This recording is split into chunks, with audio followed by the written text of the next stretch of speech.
The Steelers will either look like geniuses or imbeciles for trading George Pickens to the Dallas Cowboys for a third-round pick. The morning that trade happened, we got Jason Garrett, the former Cowboys coach, on PFT Live to give his reaction, and he provided a take that I haven't seen or heard anywhere else. But to be candid, I don't spend a lot of my time looking and listening to what others have to say. Number one, it's all I can do to listen to myself. Number two, I never want to be accused of stealing someone else's take. And number three, I just don't really care what other people think. I care what I think. Okay, but Garrett's take that I have yet to see or hear anywhere else, with the caveat previously mentioned, is that Dak Prescott is going to be the key person in the relationship between George Pickens and the Dallas Cowboys. And when you think about it, Pickens has never had a high-end quarterback. He arrived the year after Ben Roethlisberger retired. So he had Kenny Pickett for 2 years, and we know how that went. And last year he had the Justin Fields, Russell Wilson, adequate but not great combination. Pickens has shown that he's got high-end skills. And when you see what Dak Prescott is saying about Pickens, it really makes me wonder, have we finally reached the point where a Steelers receiver who was disgruntled in Pittsburgh, who goes elsewhere, actually does better elsewhere than he did in Pittsburgh? The usual approach is guy that was pretty good, if not great, in Pittsburgh. Once it ends there and he goes elsewhere, it really doesn't. It doesn't pan out. For the guys who were, disgruntled in some way. Here's what Dak Prescott recently said via DallasCowboys.com about Pickens. Go turn on his tape. He's getting separation. He's got separation even when he's not getting the ball at times. And when he doesn't have separation, he's still making the catches. It's not going to be hard. For me, it's about getting the ball near that guy, and he will be George Pickens. Go turn on the tape. He's great at doing it. Yes. It's become very popular to crap on George Pickens. But if you watch him play, and I've been saying this for years, he's the guy who's open when he's not open. He's the guy who will contort his body in midair to make the contested catch. And he can get separation. They just didn't use him enough. That's the great irony, if I'm using the word properly. And again, I never know. In the Steelers paying $30 million a year to DK Metcalf, a guy who was never used properly by the Seahawks. The Steelers are bringing to town a guy who was never used properly by his longtime team to replace a guy that they didn't know how to use properly. And it begs the question, will they know how to use DK Metcalf properly? And will the Cowboys use George Pickens properly? And will he benefit from extra attention paid to CD Lamb? And then when Pickens starts making the highlight reel catches, will they rotate the coverage toward him? And then CD Lamb starts going off. Look, I don't know what the Cowboys are going to be this year. I'd feel better about them if they had a better running game, frankly. And I feel like from a talent standpoint, they're not good enough to compete with the Eagles and the Commanders. But they may be onto something with George Pickens. And it's a fascinating Steelers-Cowboys unofficial rivalry. Did the Steelers get it really wrong? Did the Cowboys get it really right? And what's it going to look like this year for the Cowboys and for the Steelers? Because everything that Pickens is doing this year for the Cowboys, he could have been doing with DK Metcalf drawing double coverage and Pickens on the other side. It still would have been very awkward because he's in a contract year, but he embraced the reality that he's in a contract year in Dallas and CeeDee Lamb's WR1, and Pickens has to just take what he can get. And will Prescott get him in that sweet spot where he takes what he can get, makes the most of it, and sets himself up for a big contract next year with the Cowboys or someone else? Bed. Forced him to sing for his breakfast. Jason Garrett, former Cowboys coach, helping us understand the news of the day so far. George Pickens, soon to be traded from Pittsburgh to Dallas. First, Coach, good morning. And second, let's get right into it. What's your reaction when you hear that Jerry's bringing George Pickens to town? No, let's get right into it. Let's set the record straight. We've already done the run. We've already done the lift. We've been out with the dog. So this idea that I've been sleeping, let's go. Yes, I love it. Come on, Simsy. Kidding me? I think it's a great trade for Dallas. I really do. if you look at their team, I think they got a lot of good weapons. And for me, the whole thing works because of the quarterback. Dak can work with anybody. He'll bring the best out in everybody. But if you think about them breaking the huddle now, Pickens goes and plays the X receiver.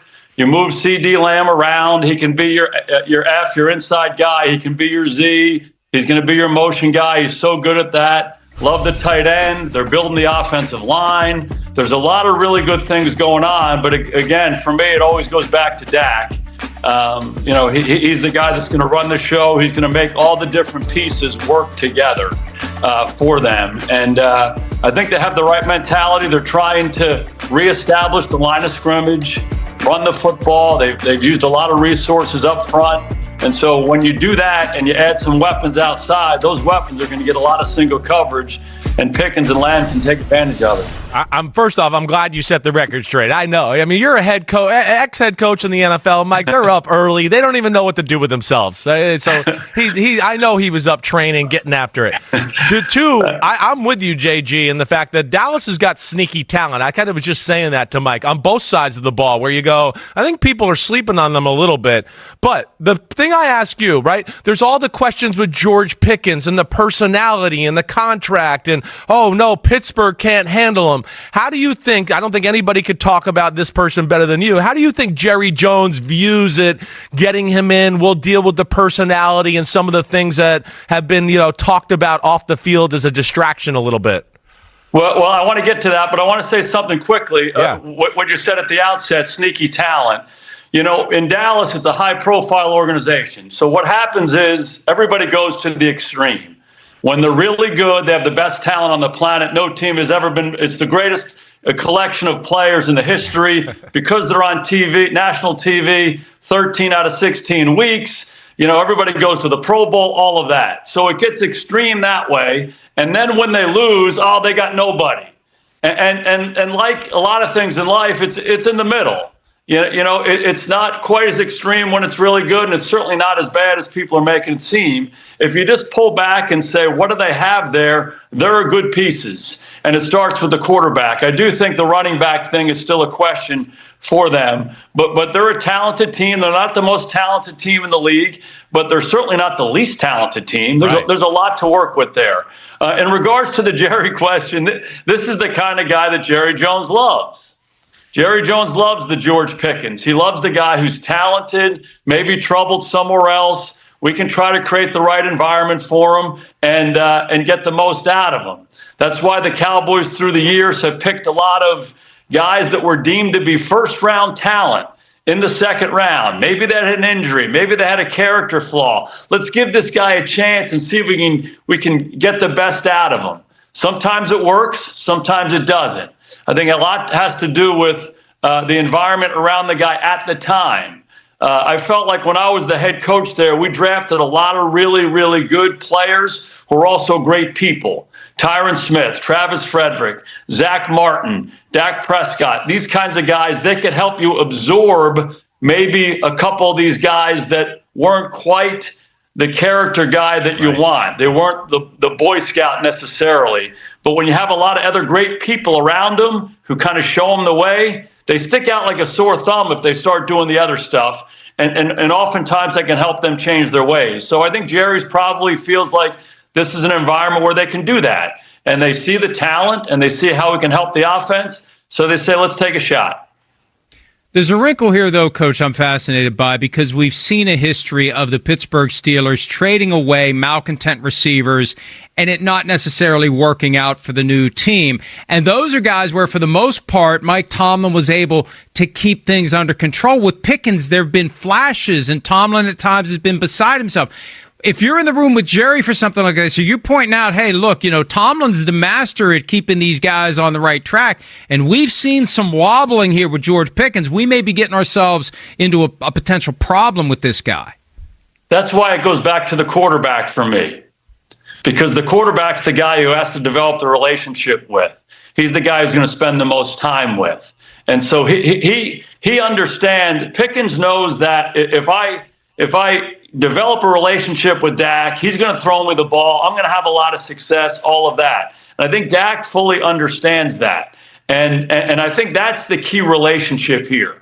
Ownership, organizational structure, head coach, very important, obviously. But if you can take the next step and you have an established quarterback, I think that helps it. It helps that guy be less malcontented, if you will. And in Pittsburgh, when he's been there, the quarterback situation's been up in the air. Right. I don't think they'd have the same issues if Ben Roethlisberger was the quarterback. Antonio Brown had a lot of good years there. And a lot of that had to do with Roethlisberger's presence. And I think the same thing can happen in Dallas with Dak. Yeah, well said there, JG. You're right. I mean, Dak Prescott is a franchise quarterback. It's different than what's been there in Pittsburgh. You know that you got a real commander leader that way. But to you, too, and I know we both love Dak Prescott, his leadership, what he does. Could you speak a little specifically, a little bit how Dak does lead guys and what he might do to kind of get, CeeDee Lamb as a part of the group and buy into what they're doing as a football team? Simsy, I learned so much from Dak his rookie year. And I don't know if you remember, it was 2016, and, Tony Romo was going to be our quarterback. We were excited about that, but we had drafted Dak in the 4th round, and the idea was that we feel like he has the traits to be our future quarterback. I personally thought the transition might be challenging for him because he had come from a gun offense and did a lot of quarterback run, which wasn't what we were doing.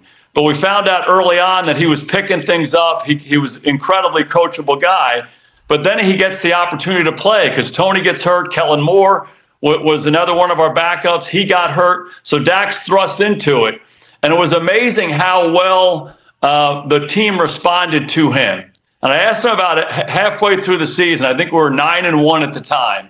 And I had him in my office. I said, how are you doing this? I mean, how are you getting these guys to play for you? As a rookie, it's hard to do. You got a lot of established players, Pro Bowl players that you're playing with, and they're just so receptive to your leadership. And he said, I can't stand there and make some kind of a speech or be out in front, but what I can do is develop relationships with guys. And so he would be in the locker room. They would play hamper basketball till all hours of the night. It would be, we're going to practice, we're going to watch film, we'll do our meetings, we'll do all that. And then 2 hours later, we're in a staff meeting upstairs, and you hear these guys hooting and hollering. I go downstairs, there's 20 guys in the locker room playing hamper basketball, and Prescott's leading it all, So it's that kind of stuff where he develops one-on-one relationships. They get to know each other. And when you do that, as Michael Irvin told me many, many years ago, you have a voice. And that's what you want in life. You want to have a voice. So it's time spent, and he understands how to do that. He does as well as anybody I've been around. The Cowboys have created plenty of interest and drama in recent years with how they handle their quarterbacks, from Dak to CeeDee Lamb, now Micah Parsons, with the contract specifically. With George Pickens coming to town, he's in a contract year. He's going to want to be paid. He's possibly already tried to get paid by the Steelers. How do you think Jerry is going to handle this one, given that Micah is the one who is in the batter's box waiting for the pitch from Jerry? It certainly seems like the Cowboys contract situations get more attention than anybody in the league, don't they? I mean, we're waiting on Dak's contract, then CD's, and then Micah's and all of that. So, hopefully some lessons have been learned that you can make some preemptive strikes here and try to sign these guys earlier rather than later, because the market's only going up. I do think they have to see how he fits in. I do think they have to see how he plays before they say, oh, let's sign George Pickens to some sort of a long-term deal. I don't think that's in the plans right away, but I do think he's a good fit. There's no doubt from a contract standpoint, Mike is the priority. So I think all the eggs are going into that basket. But, George Pickens is a young player, and the combination of two receivers like Pickens and CeeDee Lamb, that can be a lethal combination. So if it starts to fit, it starts to look right, my advice is get ahead of it. Yeah, that's right. They've definitely dragged their feet a few too many times. Another thing for me that I'm interested just to hear your perspective, JG, a little of, we know head coaches, offensive coordinators, you got to be a salesman every now and then, right? Remember John Gruden used to say to that to us back in the day every now and then. How would you sell as the head coach, right, to Pickens and CeeDee Lamb when they first get there? Hey, listen, there's enough to go around here. Everybody's going to get fed. How would you go about that to kind of massage the egos to get this thing going in the right direction? Well, the best teams we've all been on, each of the component parts and individual players make each other better. And the best teams I've been on were the Cowboys Super Bowl teams in the early 90s. And I've said this a million times. The offensive line made the runner better. The runner made the line better. The runner made the quarterback better. The quarterback made the runner better. They all made the receivers better because there were 9 guys on the line of scrimmage. So, I think you have to talk to the guys about that. And ultimately, when we all do our part and we all complement each other and we all make each other better, the spoils will come to everybody because we'll be winning. And I do think Philadelphia is a good example of that this past year. I think everybody bought into that idea that we're all going to make each other better. We all need each other.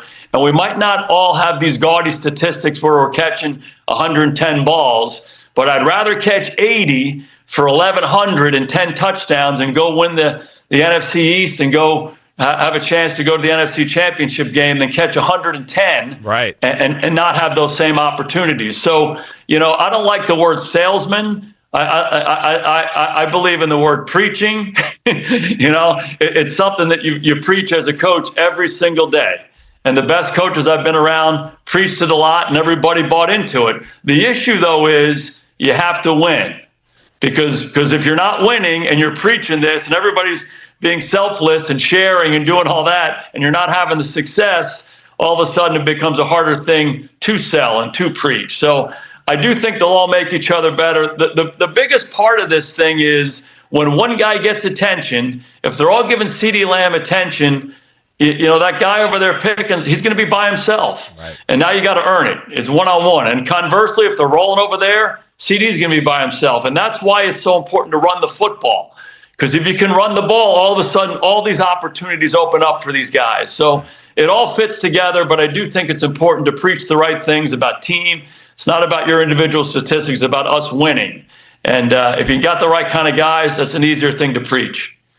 Coach, can't tell you how much we appreciate not you getting out of bed early, but interrupting your very busy U.S. Marine-like 3 a.m. schedule to make some time to talk to us knuckleheads. You're kidding me? I was doing a little lap pull down, and my phone buzzed. I said, I got to get on with Florio and Sim. I like it. And if you don't mind, I'm going to start calling you Preacher Garrett, if you don't mind. After this segment, you're Preacher Jason from here on out. Okay, trust me. That's what we do. All right.